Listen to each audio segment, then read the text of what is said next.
And welcome to another edition of Facebook Live with Seller Labs. Today we have a very special guest with us, Robyn Johnson. If you haven't had the pleasure of encountering Robyn Johnson yet, she has a great story, and I'm excited to talk to her about it today. She started a business with only $100 and grew it to seven-figure revenue in less than 4 years. She's authored a best-selling book on Amazon called The Unlikely Entrepreneur. And she's the host of a popular podcast, The Unstoppable Entrepreneur Show, with Robyn Johnson. So Robyn, thanks for joining us today. Thanks. It's my pleasure to be here. I always love getting to talk to you, getting to talk to Seller Labs. It's always good times. Yeah, I mean, definitely. The feeling is more than mutual.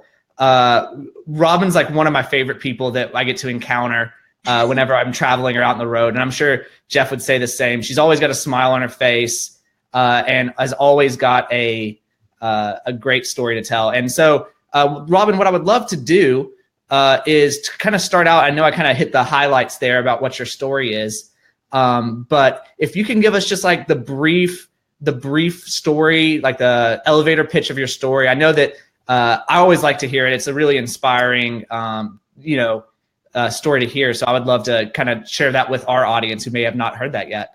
And I'll keep it brief for those of you that have heard it before. But before this, I wasn't an entrepreneur. I never had a lemonade stand. I hated when they made us sell the wallpaper, wrapping paper at school. You know, like I worked at a church and I was a youth minister and I loved what I did. But when you work for a church, they say the benefits are out of this world because the pay is not. And we had my son and things got tight. And then we had my daughter and my son got sicker.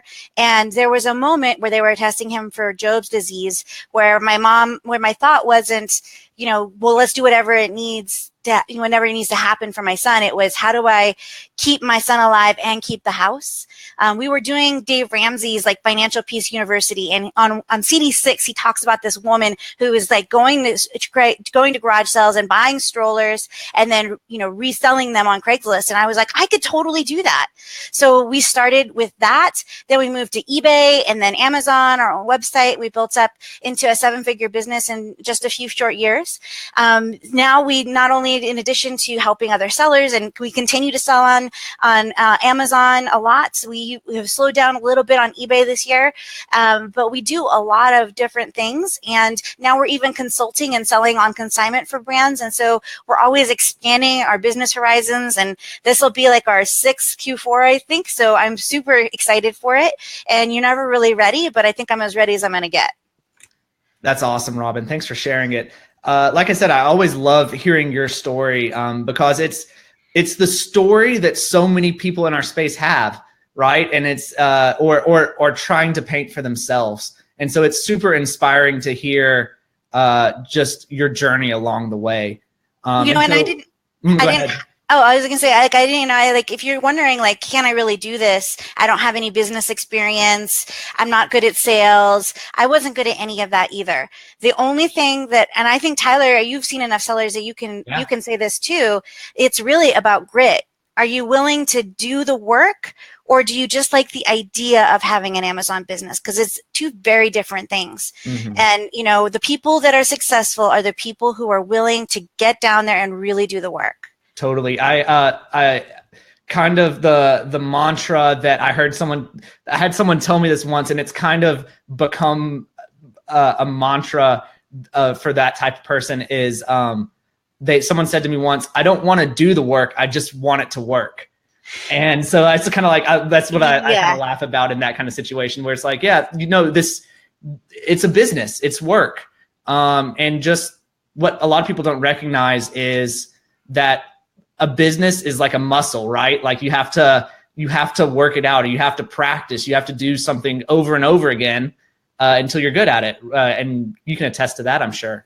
And it's the discipline. It's the muscle of entrepreneurship that you definitely have to exercise. But I think the most important thing for your muscle for you to build is honoring your word. and honoring your word to yourself. When you say, this is my base goal, this is what I'm going to hit, I need to do X, Y, and Z, and I need to do X by Thursday, Y by Friday, and Z by Saturday, you get them done. And you start to be somebody, we're really good at as entrepreneurs about keeping our word to our church or a kid's teacher. We're not great at keeping our word to ourselves. If you can start to be somebody that can honor your word to yourself, who you are as an entrepreneur is going to just start to explode. And if you look at some of the people that have had those massive growths, they just said that they were going to do it and they were completely unreasonable about it. And that got them unreasonable results. Totally. And I think that's a perfect transition into what we're here to talk about today, which is preparing yourself and your business, your mindset, just everything overall for Q4, right? Because so often sellers have said all year, like have set out goals for the year. And so many of them try to make up for things that they've been lacking for in Q4 and say, oh, I've got to do all these things last second in Q4. And so I think that, like you said, you've done this for 6 years now.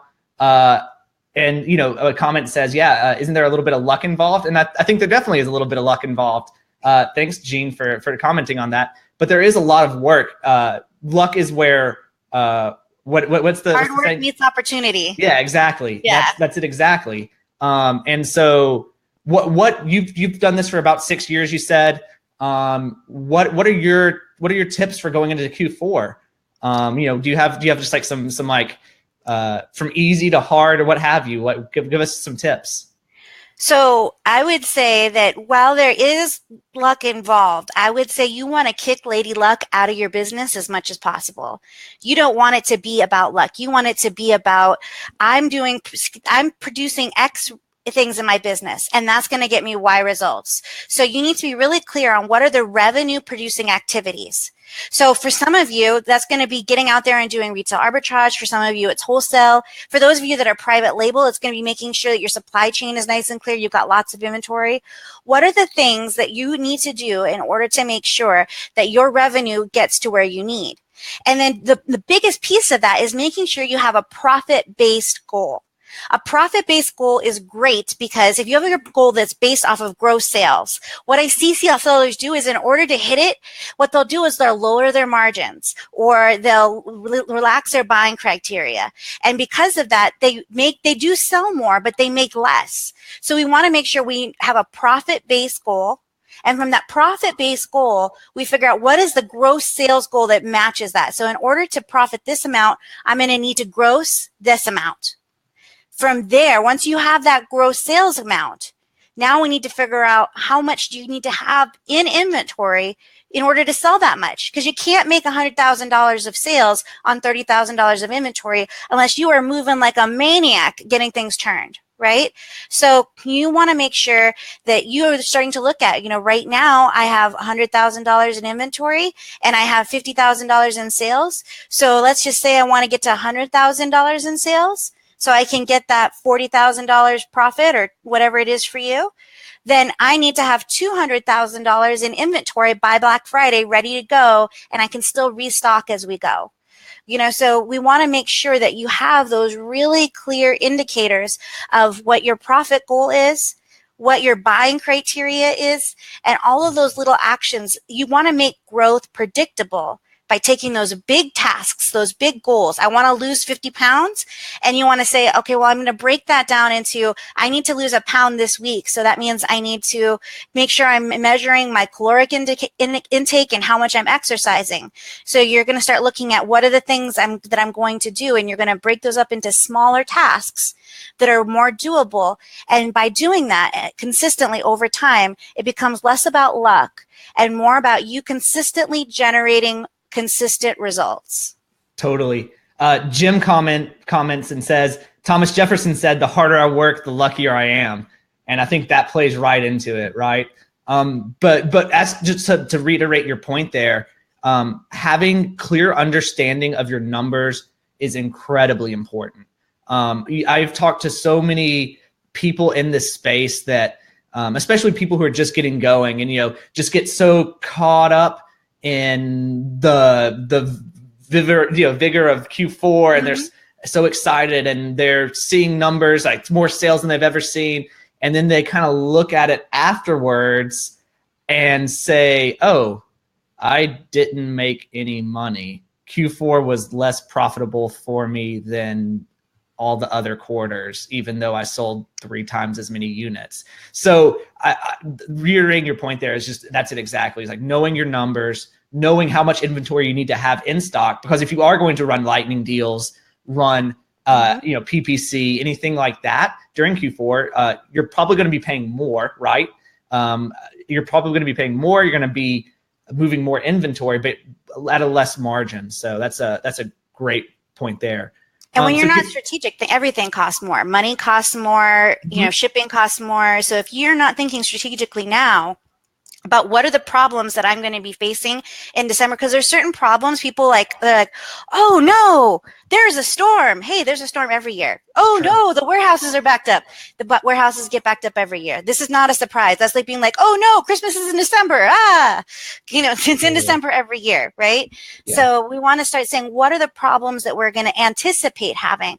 And how can I strategically make sure that I'm not having to pay to rush shipments, that I'm not having to borrow money because I didn't plan my cash flow?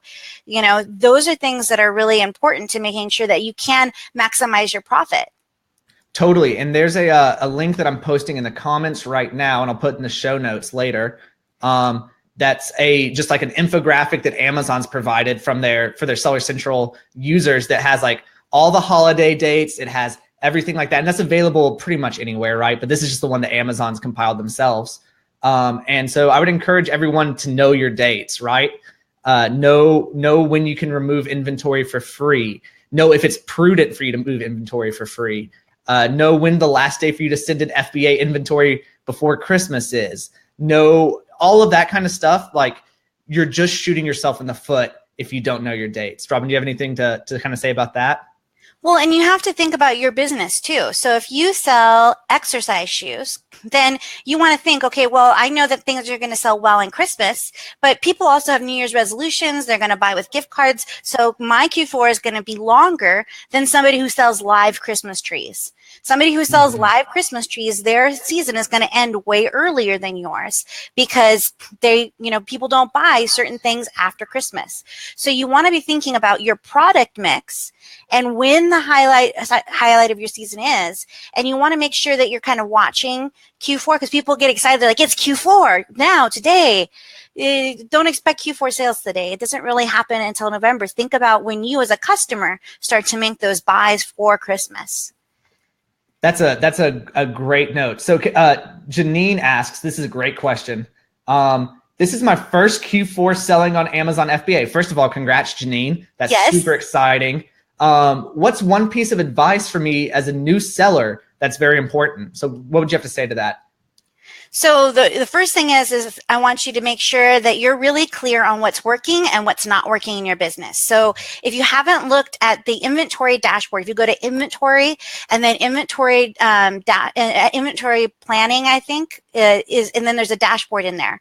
Look at the things that have been there over 90 days. Those things were mistakes. We don't want to do a lot more of those because if you bought thinking it was going to last in Amazon's warehouse for 30 days and it's there over 90, we bought too deep, it was oversaturated, things along those lines, right? So we want to stop those kind of things. So look for commonality. Did they all come from a list? Were they all my wholesale? Were they all PL? Were they all, thrift store books?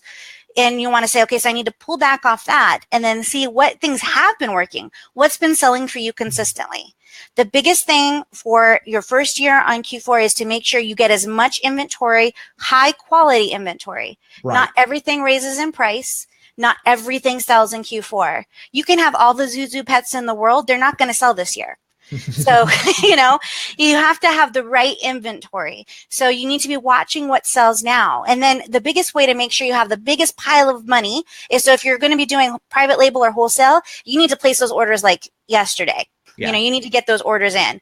If you're doing retail arbitrage, you have a lot longer. So then your goal right now is to spend that money as many times so that you have the biggest kind of bowl of money to spend for Q4. And you want to be looking for things now that are already running out of stock, things where the supply chain is not working. If you're doing private label and wholesale, work on your, I kind of really refining your listing, making sure it's got a good unit session percentage, that it's converting, that your PPC is really dialed in. But if you're doing retail arbitrage, be trying to find as many replens as you can, and as many things that you can making sure you can go back to the well, because that allows you to have that scalability where every week you're not starting at zero. And that's really the benefit of private label and wholesale, is that you start to build up resources. You work really hard for those initial resources, but you're able to use them over and over again. So it's a more efficient use of your time. So developing those systems for your sourcing are key. And then, once you have that, take as much massive action as you can in the sourcing area to make sure you have quality inventory.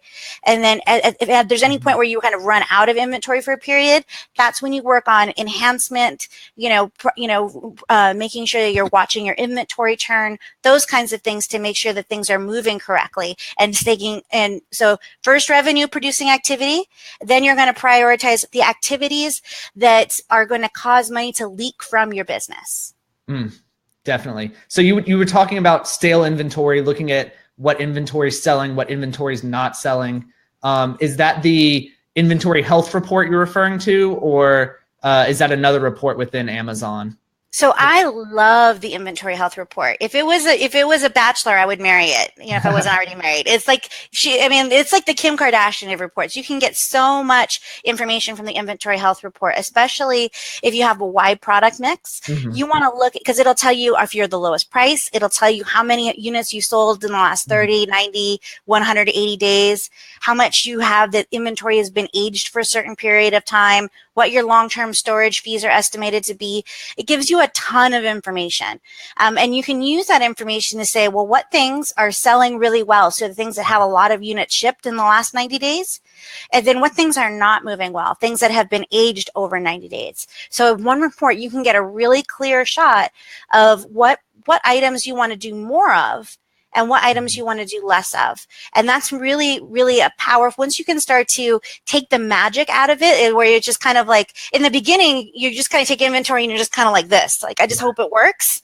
But at some point you want to stop doing that, because your arms are going to get tired. You're going to look like a T-Rex. So you need to make sure that you're starting to develop systems to say, all right, I know that these are the kinds of things that actually work in my business. And instead of just working furiously and not getting results, I'm going to focus in on that 80-20 rule and focusing in on the 20% of SKUs that are really driving 80% of my revenue. That's a great point. I completely agree. So here's a couple. We're going to start answering a couple questions now, if you're okay with that. Yeah. So let's see here. We have a question from Jean. Jean asks, have you tried raising your price during Q4? I think that's in regards to, we were talking about lowering your price, running sales, lightning deals, what have you, recognizing that you're probably going to take a cut in your price for some sales in Q4. Yeah. So when there's some things, so everything on Amazon is supply and demand, right? So there's some things that we need to lower the price because we need to have Amazon's algorithm say, hey, this is a good match for this keyword. And so we're going to help the organic SEO ranking by lowering the price and helping get it to that point, or helping it at least get it to its equilibrium point in the marketplace. There are some things where the supply is going to outpace the demand. And in that case, that's where we're going to price up. And, we focus on niche items, and we really focus on the repricer that moves up and not down. That's why we don't ever use Amazon's repricer. No offense to the person who programmed it, but it mostly goes down, doesn't really go up. So we want to, we focus on things that we can find items where the supply isn't going to meet the demand. You can anticipate the price go up.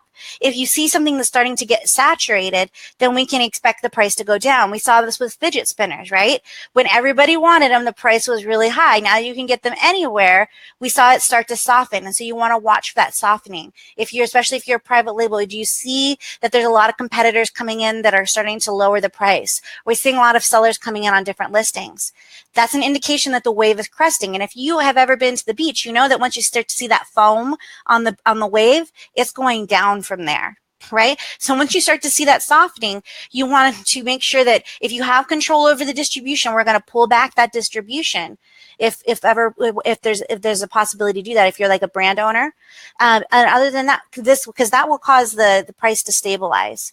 And then what we can do is we can make sure that we're controlling that distribution if possible. If not, we might decide to exit and to move into another product. That's a great answer. And like you said, the product life cycle, right? Like, yep. That's a great way to talk about it. If you don't know what we're talking about with the product life cycle, please do yourself a favor and look that up. It's a really great concept. Like Robyn has shared her story earlier about having no business background before like 6 years ago and building this huge, business herself.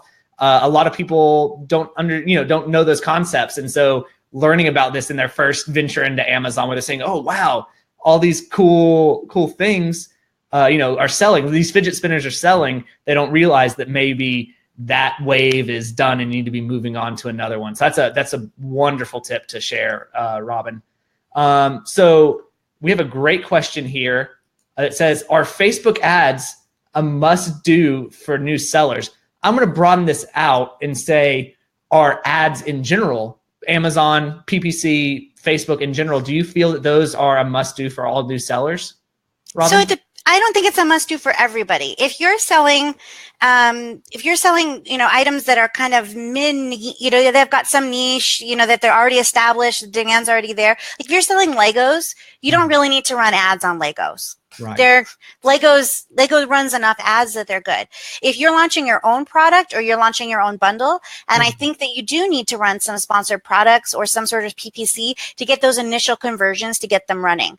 I think before we had the reviews. Now we really are relying on those organic sales and organic reviews to get it going.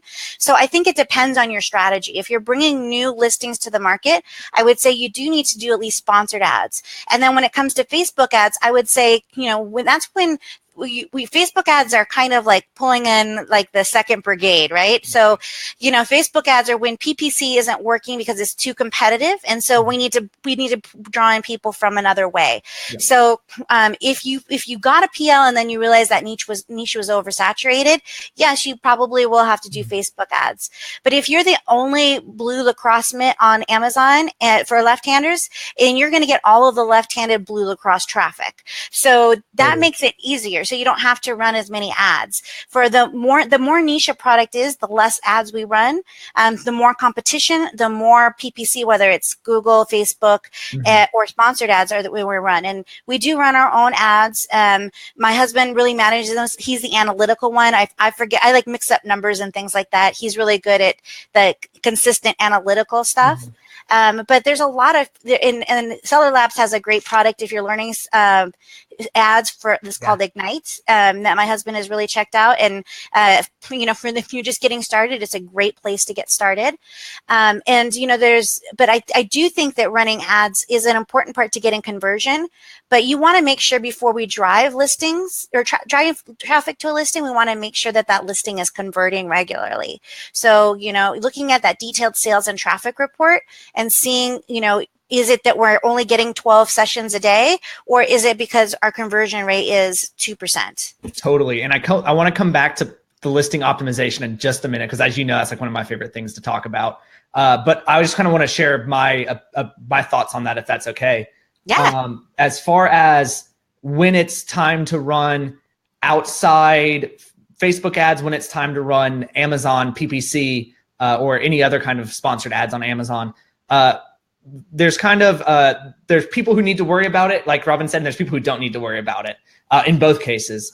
If you are doing RA, OA, any kind of arbitrage, chances are you will probably do not need to worry about running sponsored ads, because you're not having the buy box for a considerable amount of time. You're not replenishable to a large extent most of the time. So unless you're controlling the buy box, first of all, you can't even run them, right? So that's one of the big keys there. But if you're running a wholesale account that you control the buy box for the majority of the time, if you're private labeling, if you're bundling, what have you, and you control the buy box and can also optimize the listing, right? That is when you want to start to run sponsored product ads. And like Robyn said, we have a product, shameless self plug here. Product Ignite is like, will teach you from the ground up essentially how to run these sponsored product ads, and we'll hold your hand or do it for you. So it's super cool. But yeah, so unless you can control the landing page, right, which in this case is your Amazon listing, you don't want to, I don't want to pay for traffic to something that I don't control, right? Mm-hmm. Like the example I kind of always give is Kmart, where they had the great advertising campaign a couple years ago, the Ship My Pants campaign. You remember that? Yeah. Where he's like a little kid and he's in a Kmart and he says, "Oh, I just shipped my pants." Like, ordered them online to himself. And then the grandmother's like, "Oh, I shipped my bed." Like, and it's a super funny campaign. Like, I remember it still today. But the fact that Kmart.com, like, is where they were sending their traffic to, Kmart.com's terrible. Like 2017 Kmart.com. Sorry, Kmart, if you're listening. You're not. But like, if it's a terrible website. You really need to listen to more stuff because you guys are out of it. Yeah, exactly. So it's like, even if you drive all the traffic in the world, even if like you're running a Facebook ad and it goes viral, or you're running a PPC campaign and you're getting, 100% click-through rate, like, it's not going to do you any good if no one converts at the end of the day. So that's kind of they're both good to do, but there are times when you need to focus on it and times you don't need to focus on it. And I would say that especially Facebook ads are kind of a secondary concern as compared to other things, especially if this is your first Q4. And I think it can be a huge waste of time, to be honest. I think that in our community, we have shiny object syndrome. And so somebody comes out with a new thing and everybody runs to it. And it could be the best course since sliced gluten-free bread. I don't know. Mm-hmm. But it's usually going to be the best for a small group of people with a set of skills that matches that. So or if they're, if it suits their business. So just because everybody's talking about something doesn't mean that you should do it. You have to know your business and triage and say, what are the things that are going to actually put money in my pocket, not just grow sales? Because the only thing that grow sales does is it gives you a chance to brag in like a Facebook group, but who cares? Totally. So you focus on things that are going to put money in your pocket, and what things can you actually execute on well. What are your core competencies of your business? And you, especially if you're going the entrepreneur route and you're running this all yourself, you have to ask yourself, what are the things that I can do today, just like you're saying, that will put money in my pocket tomorrow and the rest of Q4? And will optimizing your Facebook ads for a product that you might not have back in stock by then, is that the most prudent use of your time? Perhaps not. I think is kind of where we kind of come down on it. Yeah, you should think about your time as worth like $200 an hour.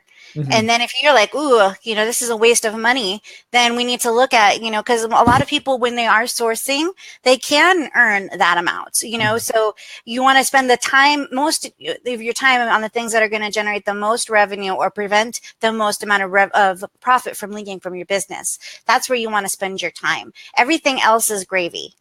Totally.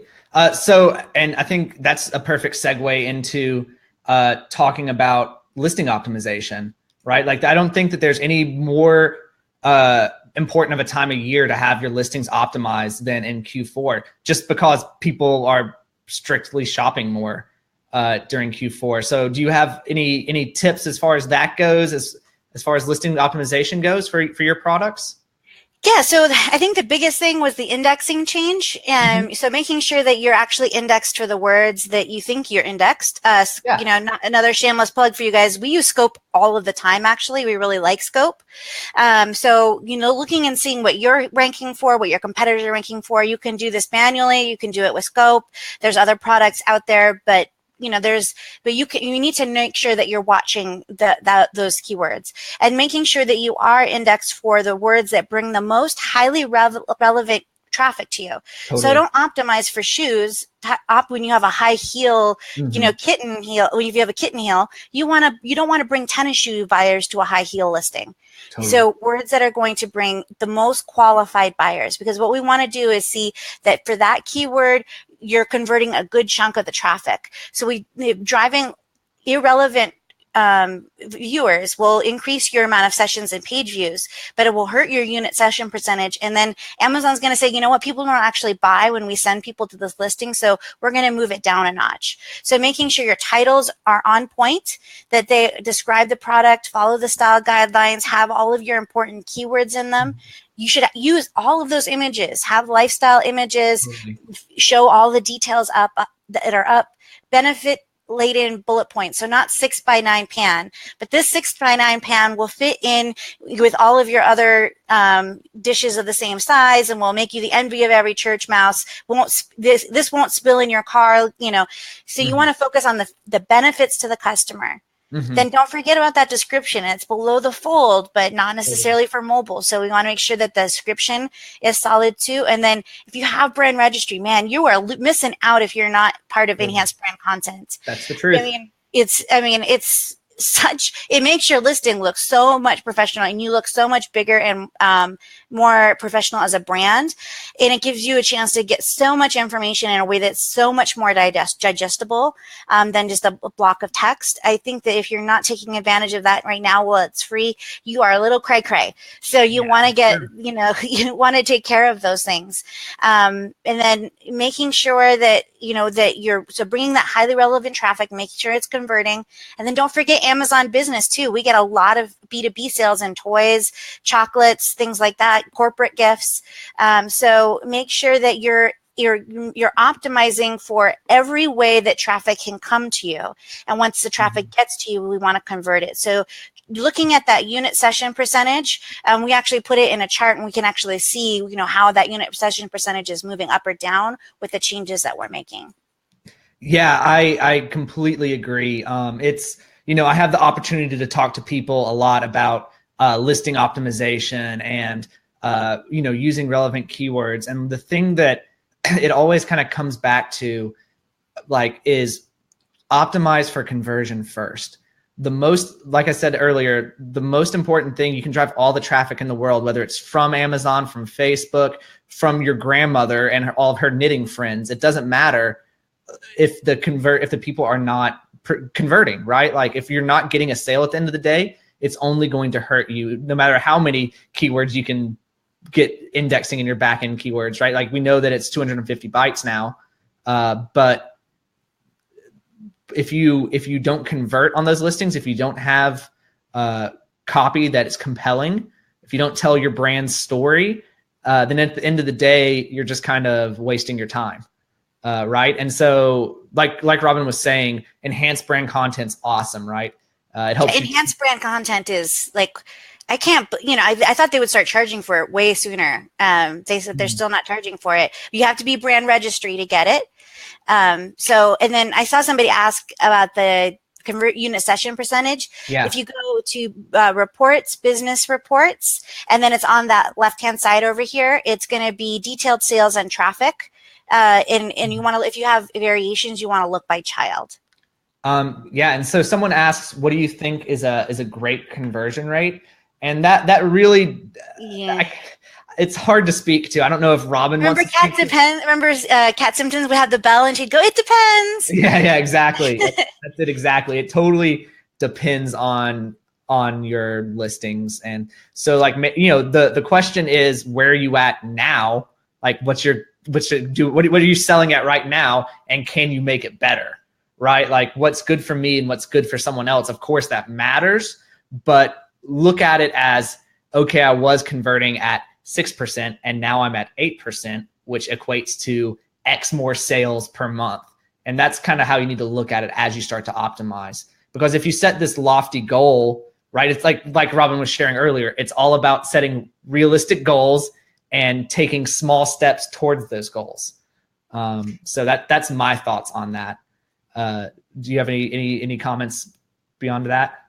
So, like if you have a garlic press and when somebody looks at your listing, they're seeing 400 other garlic presses that are $4.95 too, Totally. your unit session percentage is going to be way lower because people who are going to leave your listing to go look at other ones, they might not be able to find their way back to you.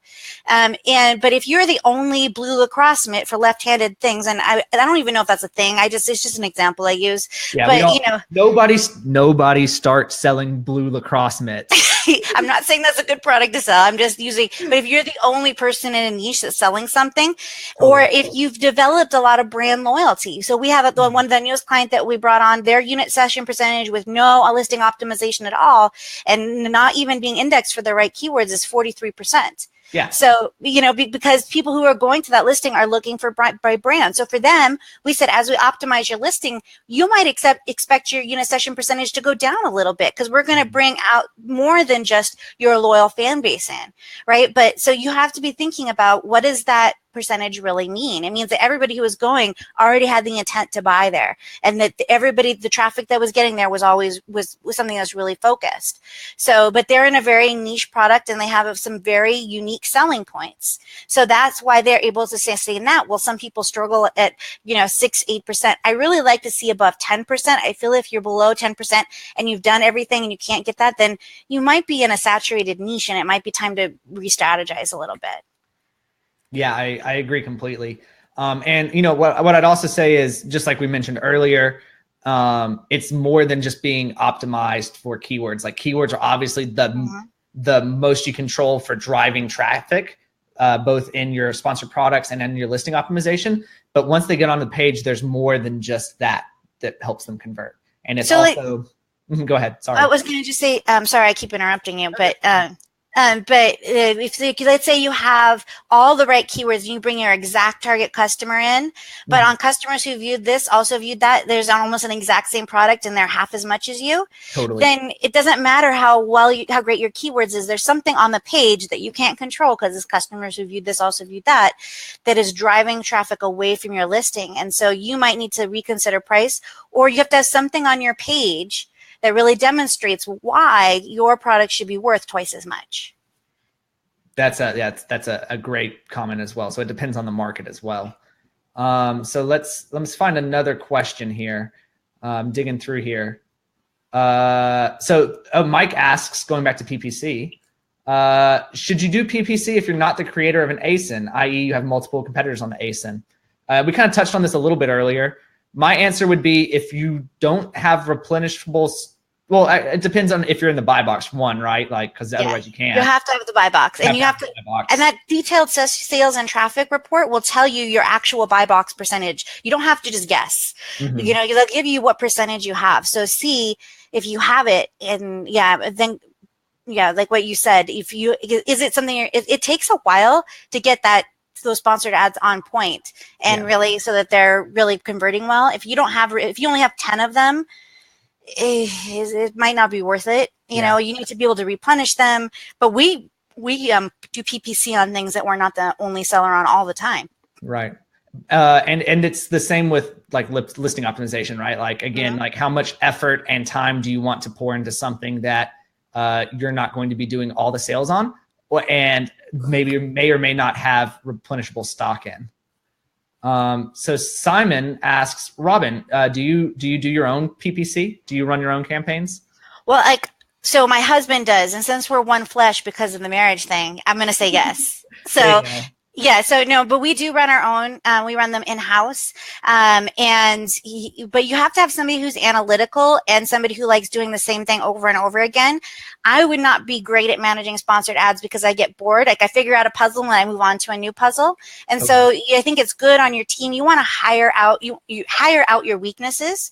So if you're looking to find out what your weaknesses are, I like the Kolbe test, Kolbe. It's a personality test. I'm a high quick start, so I jump into things and I like a lot of change. My husband is the opposite. He likes things very steady, very consistent. He doesn't like a lot of change. He likes things to be, and so we round each other out in business. And so he completes me, and so same with our customer service manager. She does things that I don't do. And so you want to hire out those strengths, but we do our own PPC. That's awesome. Yeah. And Simon, there's a ton of great articles. If you go to sellerlabs.com/PPC, then you can see all the information that we've ever put out about PPC on one page. And so probably pretty quickly you can learn whether or not this is something that you want to run yourself, or if you want to use our tool Ignite, or if you just want to hire someone to run this stuff for you, if that's something that you're interested in. I think that based on the ebooks and all the webinars and everything else that was really in depth, you'll be able to pick up pretty quickly oh, this is something that I might be good at, so I'm going to use a tool, or I want to go dive into the deep end, or just say, yeah, let's just pay someone to do this for me. So I think that's. You need to know your strengths. You need to know who, there are things that, people are like, why don't you do this? You should be totally doing this. I don't do it because it's not my product strength. I try to stay in my core competency. I tried to make some software once. That is not my core competency. So I will not make any more software unless something changes in my core competency, because that's not what I'm good at. But I am good at other things. And I try to make sure that, people will say, well, I could bring this item to market, or I could do this, or I could do that. In the beginning of your business, it's, money is hard. Money is hard. I got to get the money. Money is hard. And then all of a sudden you reach a point. For us, it was about that $40,000 a month mark, where it was there's money everywhere, and it's not like it was all in my pocket, but it was should I chase that one, or should I chase that one, or should I chase that one? Totally. And especially for Q4, you have to say, okay, I could go in 40 different directions. Which is what suits my personality, suits my skill sets, and quickest path to cash, right? Get me as much cash as possible, so that I have the time and the space to be able to have that longer term strategy that having cash flow allows you to do. You cannot be strategic when you are, in the red every week. You're just always going to be in a reaction state. So you need to start, sometimes you have to do the not cool things, and the things that are not sexy, and the thing you were trying to get out of to begin with, in order to be able to get where you want to go. So sometimes that's the part that, takes that grit as an entrepreneur to say, you know what, I'm going to do whatever it takes. Totally. And I completely agree with you. And there kind of comes a point where it's almost even just swallowing your pride, where you just have to say, I'm not good at this. Cause as entrepreneurs, we, every entrepreneur I know, and myself to a large extent too, I pride myself on my scrappiness, and being I can freaking do this. I don't need help from anyone. I can do this. But then there comes a point where you say oh, if I put my time in dollar amount, I just spent, $1,000 trying to figure out something I could have paid someone $150 to do for me and not have to worry about this. Whether it's, sponsored product ads or taxes, that was my big thing. This last year, I was I'll figure it all out myself. And then I procrastinated and would look at it for a couple hours and get frustrated and put it away, and then come back to it the next week when I was yeah, I'm going to do it, and then do the same thing. And I was oh, okay, well, that just took me 20 hours to not finish something that I'd end up just paying someone else for anyway. So it's that swallowing that pride too, a little bit, I think. Well, and I know people will be I hired a VA and it took her 3 hours to do what takes me an hour. And I'm great. Well, you were paying her you're $50 an hour. So, that's $16 versus $50. It's still cheaper to have a VA do it. That's great. So that we should still outsource that. So you have to think about that. And then, I had somebody that was doing great in wholesale and great in scaling RA. So they were doing 40,000. She's I really feel I'm missing out by not doing used books too, because I could make more money. And I was okay, I get there's another stream of income, but are you going to make, so the time that you're diverting from what's already working to something that you don't know if you're going to or you're going to be successful on, is the risk reward worth it? Yeah, that's exactly, it's, it comes down to don't reinvent the wheel, right? This is what it is. We have a couple questions asking if there's going to be a replay available, and yes, there will be a replay available here on Facebook, and then we're going to start making it available a couple other places too. Spoiler alert. And so I know we have a kind of a hard out in about 15 minutes for Robyn. And I just feel I'd really be remiss if we didn't talk to her about mindset going into Q4. So like balancing that with your like emotional and family well-being and all of that. I know that that's something that's really important to you and that you teach as part of when you're coaching other entrepreneurs who are doing this. So can you tell us a little bit about like how to balance your personal and entrepreneur life, your Amazon life when going into Q4? So I saw a quote, it was like a meme or something that said, you know, when you say you don't have time for this, it really means that it's not a priority for you. Mm-hmm. So sometimes we get so caught up in the excitement of a new business that we forget that our family is important, which I know should go without saying, but it's happened to the best of us. It happens. You get so focused, but Q4 will happen again next year, and it will happen again next year. Building strong entrepreneurial skills that you can grow throughout the year and doing it in a healthy manner is going to be much more beneficial to you than trying to jam everything into 3 months. And let me just be honest here. This is somebody's last Thanksgiving. This is the only time that your child will be 5 for Christmas.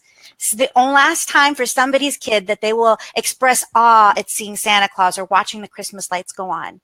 If you miss it, you miss it forever. You can't get that time back. So you have to put your family first. I know it's hard because it's so tempting and it's so fun. You feel like you're missing out, but the regret of missing out that last Christmas or missing out on the last time before they realize something that was magical isn't magical, that's not something you want to do. So put those things in ink on your calendar. You need to say, and make your kids hold you accountable. Make your husband hold you accountable, your wife. Say, this is the time that I'm going to be with my family, and I'm actually going to be with my family. Not, I'm going to sit in the room with my family and try to reprice while my kids open presents. That's not being with your family. Set outside time for your family, and then you plan accordingly. So if you know you have a big holiday, regardless of what your religion is, and you know that you're going to be out for 3 days and you're going to really focus on your family, then all you have to do is before that, you have to say, all right, so I know that in those 2 days, this is what I was going to do. So I'm going to really focus on being extra efficient right before. And yes, it will take discipline. It will not be easy. And you will feel like you're missing out.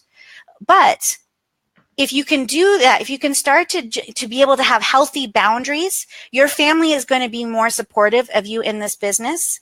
You will be able to sustain that level of commitment for a lot longer, because otherwise you will burn out. And when you burn out, you're going to burn out hard. I'm sure you've seen it, Tyler. Like people they're just like, I'm done. And they just walk away from a great business because they just can't do it anymore.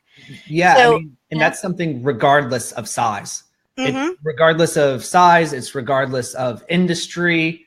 It's I've seen it on both sides, right? Like I've seen it from the vendor side, I've seen it from the seller side, I've seen it in, like that's the story of Silicon Valley, right? Like it's ubiquitous. The balancing entrepreneurship and family in those priorities is extremely difficult. And the reason I say it like that is, is because I know how hard it is. I struggle, like my Facebook is pretty much all business now. So I go on it to check my sister, and then I'm like, oh no, they changed this, and I get sucked back into it. So I'm not saying it's easy, but I'm saying it's needed. And I don't, and the other thing is just to remember that, money, you can, even if you're scared of failure or if you're scared of success, money, you can always get money back. Money comes and money goes. Mm-hmm. You're going to have moments of wealth and moments of poverty in your life, but the important thing is to keep going. The thing you can't get back is time.